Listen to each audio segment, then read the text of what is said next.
Assalamualaikum warahmatullahi wabarakatuh. Hai semua, perkenalkan nama saya Yudhistira Anggrek dari kelas 11 4. Ini dari Madrasah Aliyah Negeri Insan Cendekia Jambi. Jadi pada kesempatan kali ini saya akan menjelaskan tentang perjuangan mempertahankan kemerdekaan Indonesia. Jadi perjuangan mempertahankan kemerdekaan Indonesia itu terbagi menjadi dua, yaitu melalui perjuangan fisik dan melalui perjuangan diplomasi. Nah, saya memilih untuk menjelaskan tentang perjuangan diplomasi.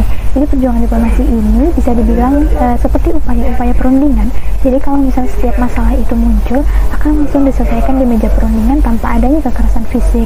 Selanjutnya, pada perjuangan diplomasi ini saya memilih untuk menjelaskan tentang perjanjian Linggarjati atau perjanjian Cirebon.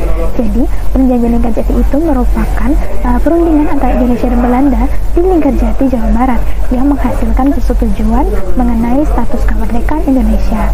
Namun, kenyataannya pihak Belanda mengkhianati isi perjanjian Linggarjati ini. Sejarah perjanjian Linggarjati itu dilansir dari buku History of Modern Indonesia tahun 2008 karya Mary Calvin Ripley. Perjanjian Linggarjati itu terjadi karena Jepang menetapkan status quo.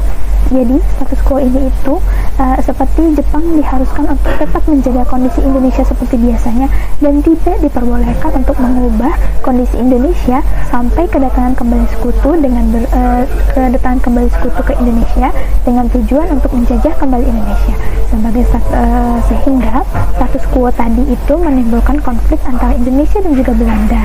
Nah, karena munculnya konflik ini, salah satunya itu ditandai dengan peristiwa 10 November di Surabaya. Kemudian pemerintah Inggris selaku penanggung jawab mengundang Indonesia dan juga Belanda untuk melakukan perundingan di Hoge-Veluwe.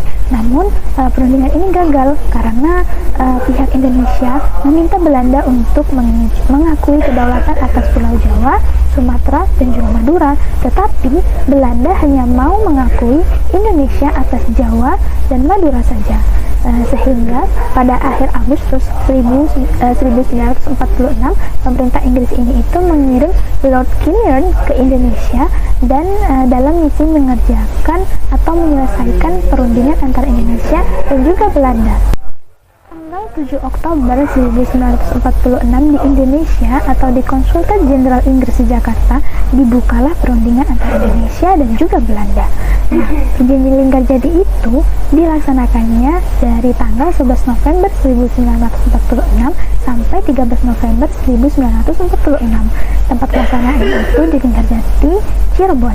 Meski dilaksanakannya pada 11 sampai 13 November 1946, perjanjian ini baru ditandatangani pada 25 Maret 1947. Perundingan antara Indonesia dan juga Belanda pada perjanjian Linggarjati ini mencangkup yang pertama, Belanda mengakui secara de facto wilayah Republik Indonesia itu dari Jawa, Sumatera, dan juga Madura.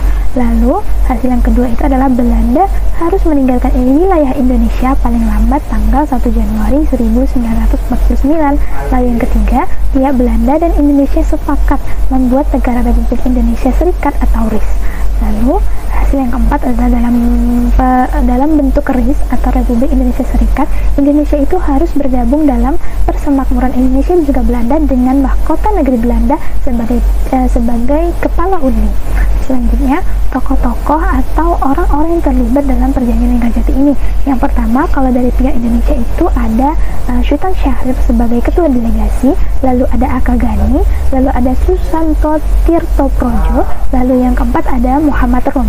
Terus kalau misal dari pihak Belanda, yang pertama itu ada Van de Boer, yang kedua ada H.G. van Nook, lalu yang ketiga ada Max van Dole, lalu yang terakhir ada Wim Schermoren atau ketua delegasinya. Terus kalau misalnya pihak Inggris itu ada Lord Killian sebagai penanggung jawab.